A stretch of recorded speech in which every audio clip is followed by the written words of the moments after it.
Welcome back again to my YouTube channel. Nandito tayo ngayon sa North York at hinahanap namin yung mandarin.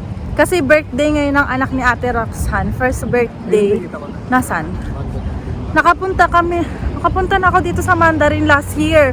Birthday ni Tita Rhea. Kaso, hindi ko tanda dahil naligaw-ligaw ako noon. Pinaglift na ako nila ate. Hindi ganun kalamig ngayon, kaya ganyan ang isuot ko. Ayan, palda tayo. Birthday ni Tita Rhea. Hindi ka kasama kasi may pasok si Marvin guys sa work. Work ka nun, di ba? Hindi ko na maalala. Pero pagkakaalam ko wala akong pasok nung panahong yon, kaya nakapunta ako. Yung Saturday, Sunday. Mga ganun yun. Betas mo yung jacket ko. Bumabagsak. Suot ko yung jacket na bigay sa akin. Ang ganda. Ayan o. Bumabagsak. Ayusin mo. Ayan, kinuha ni Marvin yung bag ko. Ay, dito na. Ang daming kainan pala dito. Ayan guys, ang daming mga store din dito eh. Oh, di ba sabi ko yung mandarin nga. Ayun yung mandarin doon nga yun. Kasi may papasok yun eh nung dinala ako noong lift. Ayun, ang mandarin buffet. Tama-tama, hindi pa kami nagtatanghalian ni Marvin. Sira ang diet. Oh, cheat day. May pa-cheat day si Marvin guys. Ayan, naka-rubber lang ako. Galing pa kasi kami parehas ni Marvin sa work. Nagdala lang kami ng susuotin namin. Parang daming tao. Ayan guys, mag-start na kami. Kumuha at si Marvin, ayun. Nakita niya yung sushi agad eh. Akin yung pinggan. Dami oh. Sulitin mo yung 2 hours sa... May calamares nga ako narinig din eh, sabi ni Kuya. Ayan. Ano yan? Lemon chicken. Sige nga. Lagyan mo ako. Ito gusto ko nito, calamares. Kuha tayo guys. Ayan guys, si Marvin. Yan, nag-rice ako. Balik na lang tayo uli mamaya. Huwag muna tayong kumuha ng sobrang dami guys. Baka hindi natin maubos. Kuha tayo nitong shrimp uli. Siyempre, mahilig tayo sa shrimp. Tempura. Kuha rin tayo ng chicken. Mamaya na ulit tayo guys kumuha. Gusto ko dito yung ice cream no? Kasi last time pumunta kami dito, ang sarap ng ice cream. Ayun, may mga ano pa doon no. Ando na si Marvin sa sushi. Ayun na si Bebe. Ano yan? Sushi. Yeah. May pa-sushi ka na naman dyan. Mamaya na ako kukuha niyan. Hindi kasi ako masyadong mahilig sa ganyan. Si Marvin lang talaga. Ayan, kakain muna tayo guys. Dito si Marvin pwesto. Ako lang yung walang lemon.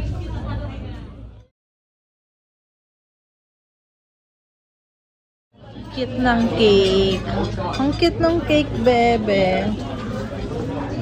Round 2 tayo guys. Round 2. Parang gusto ko na mag-dessert, be. Busog na ako eh. Gusto ko mag-ice cream. Wow, ano naman. Laki naman ng pinggan. Magsalad ka, be? Magsasalad ka? Kangiti ka pa. Magano ako 1 ton. 1 ton soup. Ayan.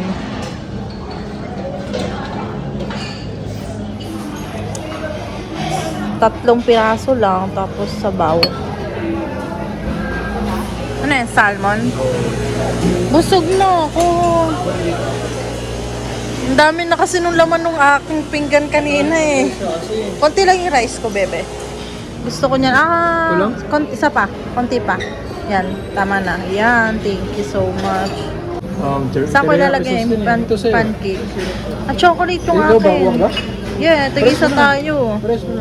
Tigisa lang muna tayo. Ano, chocolate? Ito chocolate. Hindi ka mag-strawberry, sure. Di ba nga strawberry yung ginagawa na mo? Gusto mo? So, yung soup ko, Bebe, baka may kumuha ha. Nag-order kami ng shake. Mango. Kapag clear na kami, pwede kami mag-short leave. Nasadya kayo talaga. Yung ganyan, mahal na yan. Pag naglagay ka ng ganyan, mahal na yan. Tanggalin mo. Babas presyo. Brownies. Bebe, brownies oh. Okay na sa'yo. Asan? Ah, ito pala. Be, gusto ko ng ice cream. Ice cream tayo. Ayun, no, ang sarap ng ice cream dun. Ito, kukuha ko. Ay, ba't? Nasaan leche plan? Where may leche plan? Kukuha akong leche plan, guys. Leche plan, guys. Sobrang ano naman yan, no? Iba yung pagkakagawa ng leche plan nila. Mangga nga ako, kumamangga. Kumuha ako ng Thai mango salad. Mas gusto, paborito na doon ni Marvin dito. Gusto ko sa Dragon Pearl, puro seafood doon eh. Kumuha lang ako ng mangga lang. Gusto ko lang ng mangga. Ano pa? Apple. Gusto ko nito. Ice cream, guys. Chocolate. Gusto ko nitong chocolate. Sarap.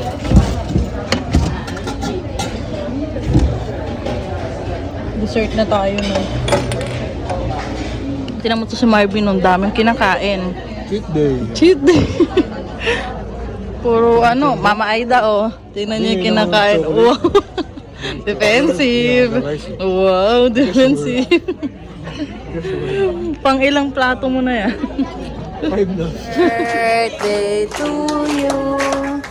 Happy birthday, happy birthday, happy birthday to you. Ang cute, guys, oh. Si Matea, panglagay sa rep.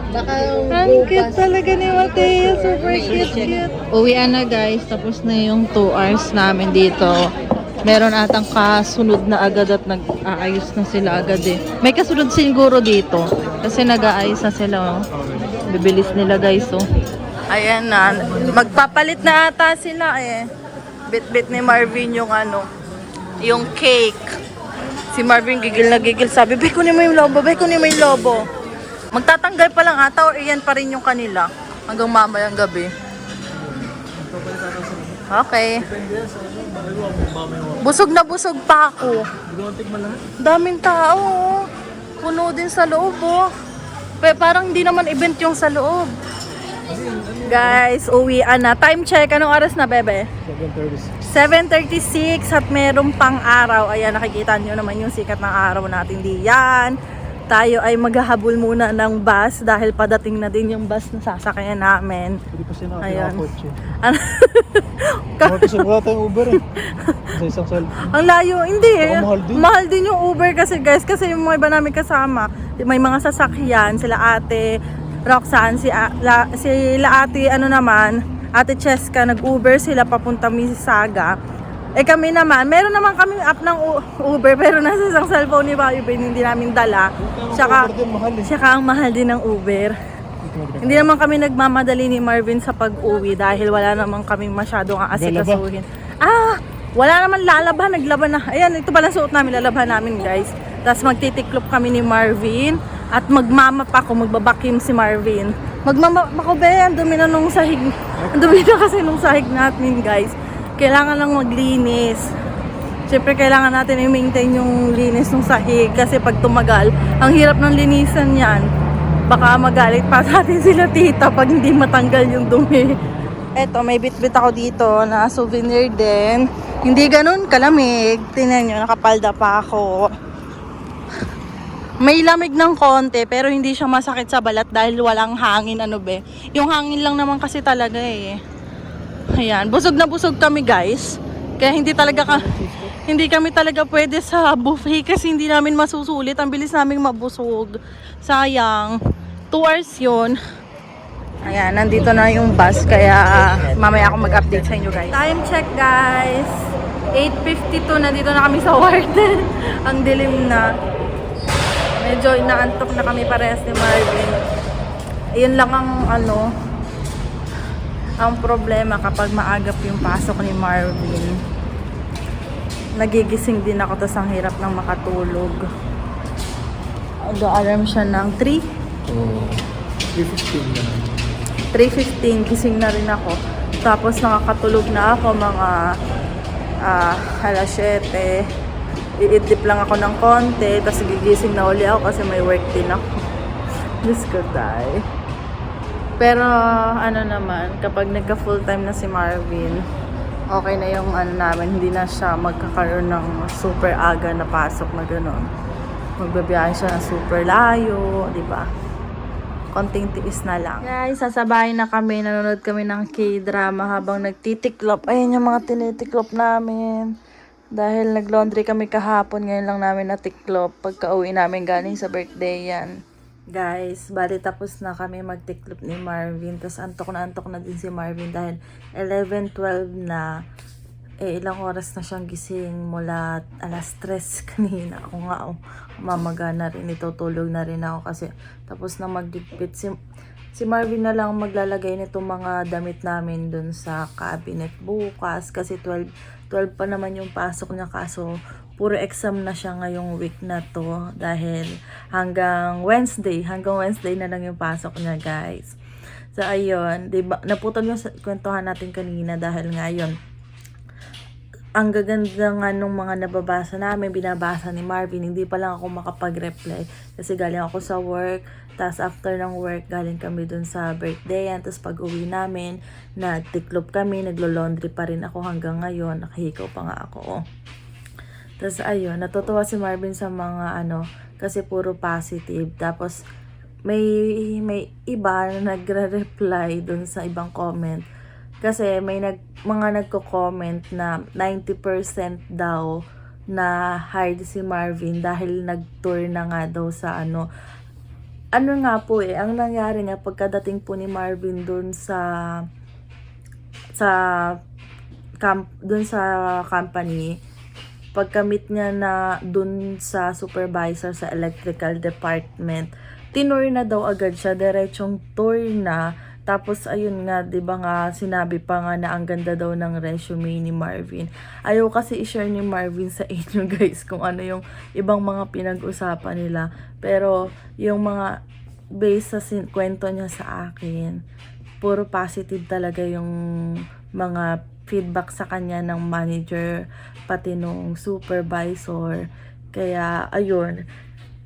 Kaya ako, sabi ko, ay nakakatuwa naman yung mga comment. Kasi may mga nagko-comment na 90% daw hide daw si Marvin. Kasi pag ganun daw tour na, pag tinur ka na nga. Pero may isang nag-comment na hindi daw nga yun.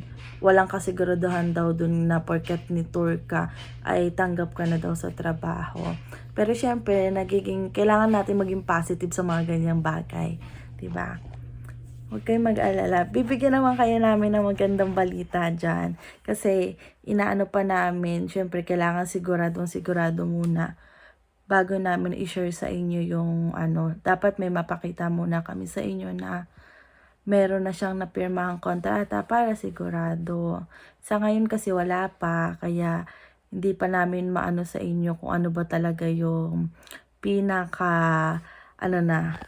yung, syempre, kung ibibigay talaga ni Lord sa amin yan, talagang magiging sobrang grateful namin, tatanggapin namin yan ng bonggang-bongga. Syempre, ano pa ba yan? Tatanggihan mo pa ba yan? Sobrang laking bagay na yan para sa amin, guys. Kasi makakatulong talaga to sa pag-apply namin ng permanent resident dito sa Canada. Siyempre, claim din naman namin makuha talaga yung permanent resident dito sa Canada kasi ayaw na umuwi ni Marvin sa Pilipinas. Gusto na niya talaga dito sa Canada. Nag-enjoy. Masaya siya dito. Kasi parang dito talaga nagkaroon siya ng parang confident din sa sarili niya. Dahil nga sa Pilipinas talaga, may mga kaibigan siya nung high school, guys. Pero bihira lang din silang magkita-kita siya. Bihira rin siyang makasama dahil nasa barko siya. Tapos wala din siyang hilig kasi talaga dun sa mga inuman, ganyan, kaya hindi siya minsan nakakasama. Tapos dito, ayun, napansin ko lang kasi sa tatlong taon namin ni Marvin bago kami punta dito sa Canada, nasa Pilipinas pa kami, isang beses lang ata yan sumama sa mga kaibigan niya mula nung naging kami. Isang beses, oo nga, isang beses. Tapos yung pangalawang beses, kasal pa nung kaibigan niya, nung nagsama-sama sila. Tapos dito, ayun, lagi niyang nakukwento, parang nag-e-enjoy siya dun sa mga kaibigan niya, na ganito, ganyan. Naaano yung kanyang pagsasalita, kasi, ano talaga si Marvin, mahiyain, guys.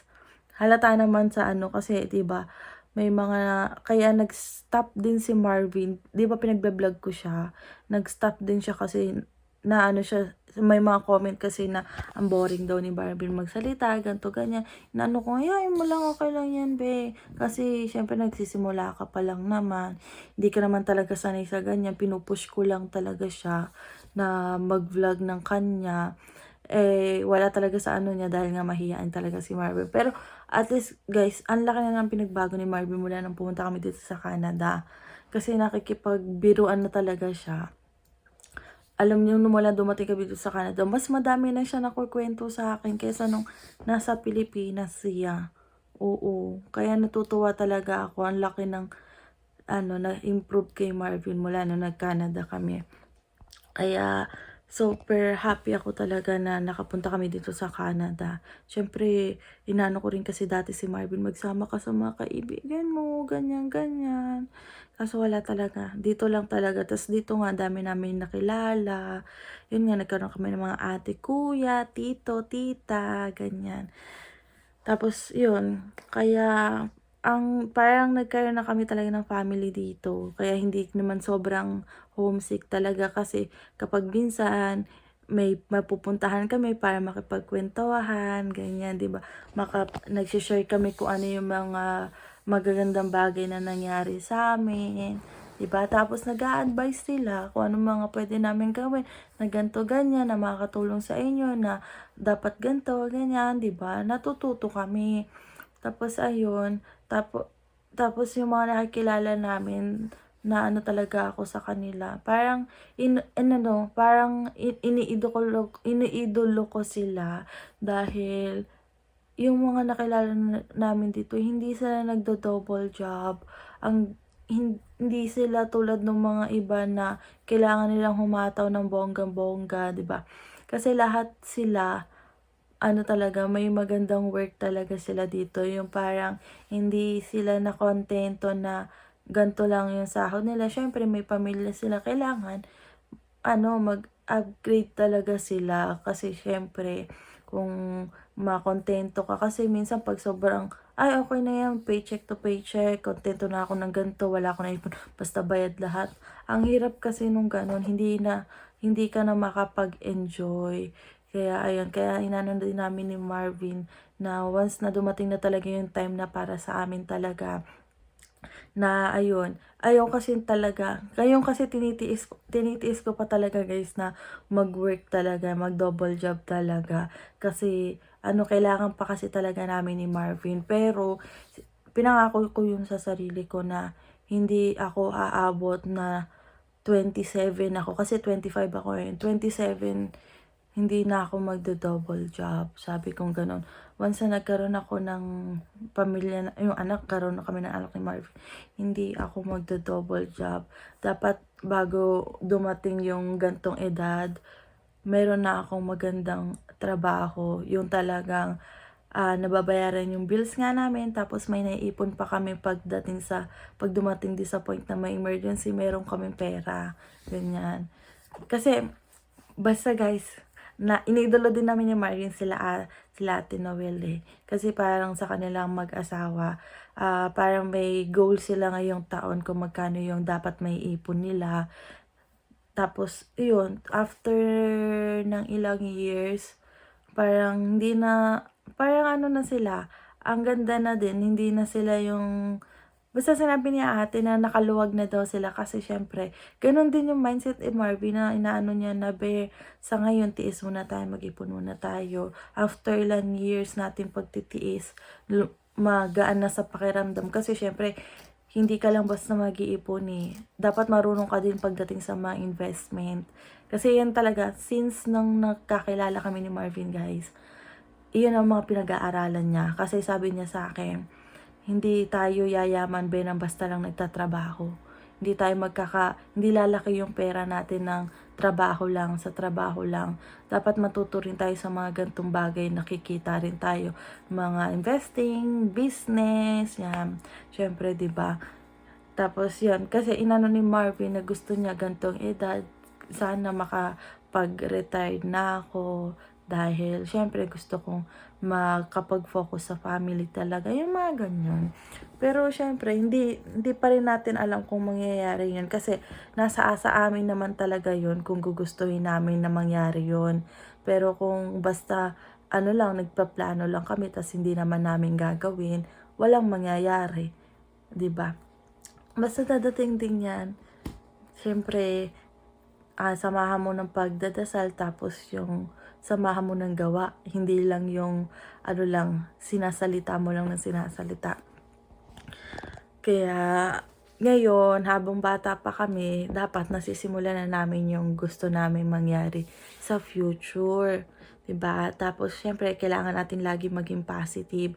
Kasi pag lagi natin inisip yung negative, yun ang makukuha natin, negative. Kasi si Marvin, sabi ko, be, wag ka naman maging negative, maging positive ka. Kasi sabi ko nga sa kanya no, nung, huwag kang mag-alala, isipin mo, magiging okay, malalampasan to, gusto, 'di ba? Ang dami na namin nalampasan ni Marvin.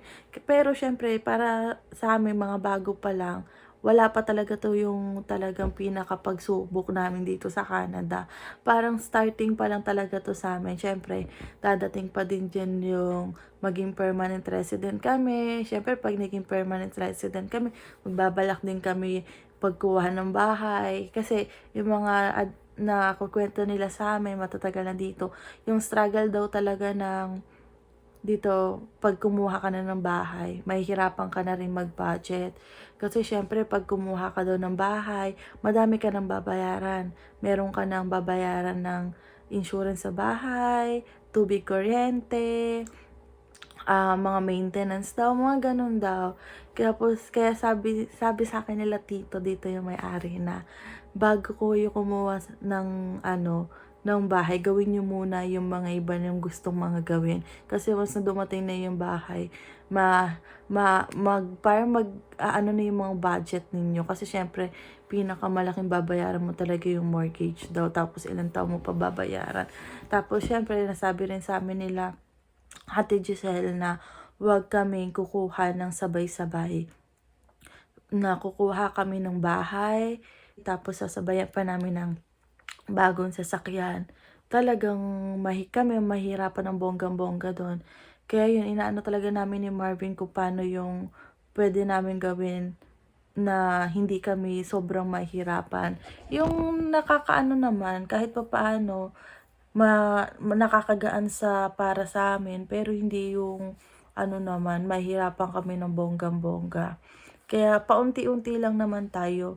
Di naman kami nagmamadali dun sa mga ibang bagay eh.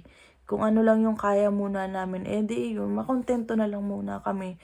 Kahit minsan nahihirapan na kami kasi, di ba? Pag ang dami na nagsasabi, tagal na namin dito, wala pa rin kami sasakyan. Hindi pa raw kami kumuha, ganyan.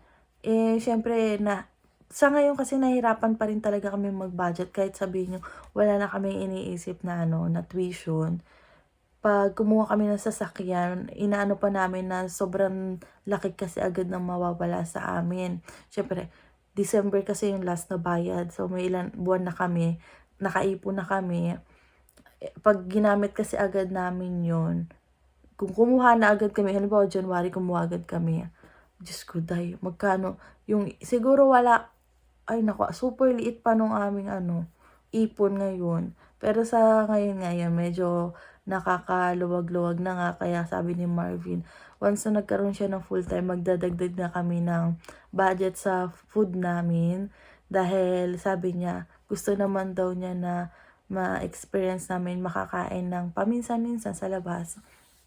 Kasi parang kinukulang din minsan. Yan. Minsan kasi syempre pag meron ng halimbawa ganito, ganto nangyari, may magandang nangyari. Minsan nititreat talaga namin yung sarili namin sa labas ni Marvin. Syempre minsan medyo mahal din pagkakain sa labas, 'di ba? Halimbawa Kasi kami dalawa ng Marvin. Pero sa iba, sabihin nila, $50, $30. Liit lang kaya, no? Dalawa lang kayo. Sabi ka kasi umaabot daw yung kinakain nila ng $100. Sabi ko, oh, $100? Ano kaya yung mga kinain? Tapos, tig-isa lang silang pagkain. Tapos, naku, ay, ganun kalaki agad, 2 tao lang kayo. Tapos, dun, inisip namin sa ganung halaga, ang dami na din namin makakain ng grocery. Tapos, pwede yung $100, makadalawang kain kami sa, magkaibang restaurant, 'di ba? Hindi naman, yun na, 'di ba minsan kasi, yung ibang tao gusto sa isang buwan, ilang restaurant na yung gusto nilang kainan. Pwede namang unti-unti. Pero syempre, depende rin yun sa inyo. Kung gusto nyo mag-lustay ng pera, okay, nasa inyo yan. Pero syempre, sa amin, mas gusto yun pa namin na paunti-unti. Alam mo, sa isang buwan, 2 o 3 beses kami kakain sa labas. Iba-iba. Para at least, diba, makainan namin halos lahat din. Yun. Dadating din naman yan. Lagi namang sinasabi nila ate, kuya namin dito, mga tita dito. Dadating din yung time na para sa inyo. Lahat ng hinahangad nyo, mabibigay sa inyo yan ni Lord. Kasi syempre, kailangan mo lang talagang diba, maghintay. Pero syempre, habang naghihintay ka, dapat may ginagawa ka rin. Para parang umangat din yung gusto mong mangyari. Guys, 11:30 na, kaya magpapaalam na ako, magtututbrush pa ako. Sisiping. Ang pangit ng word ng sisiping, no? Lalapit na ako kay Marvin. Kasi, baka magising pa siya kasi dadapa ako ng dada dito. Tatanggalin ko na rin yung hikaw ko. Nagmamaganda lang ako kanina. Babae kasi ako kapag nakahikaw. Gustong-gusto ni Marvin. Kaya naghihikaw na ako. Para lalong gumanda tayo sa paningin ni Marvin, diba? Kasi hindi na naman tayo sobrang na ngayon, haggard na haggard. Mag-aayos-ayos na tayo ng pakonti-konti. Ayan. So, ayun lang guys. Sobrang thank you po talaga sa lahat ng mga nagko-comment na puro positive para po sa amin dalawa ni Marvin. Huwag kayong mag-alala. Hindi po namin kayo bibiguin. Talagang lalaban kami dito sa Canada. Kahit mahirap, pero ayun, ganun talaga. Wala namang madali sa simula. Lahat mahirap. Nasa sayo na lang yan kung susukuan mo or pagpapatuloy mo yung laban. So, ayan lang guys. Don't forget to like and subscribe sa YouTube channel ko. Meron din po akong Facebook page na Crystal in Canada. Tapos, TikTok account ko naman, Crystal Saidi Herrera. Yun lang po. Paalam!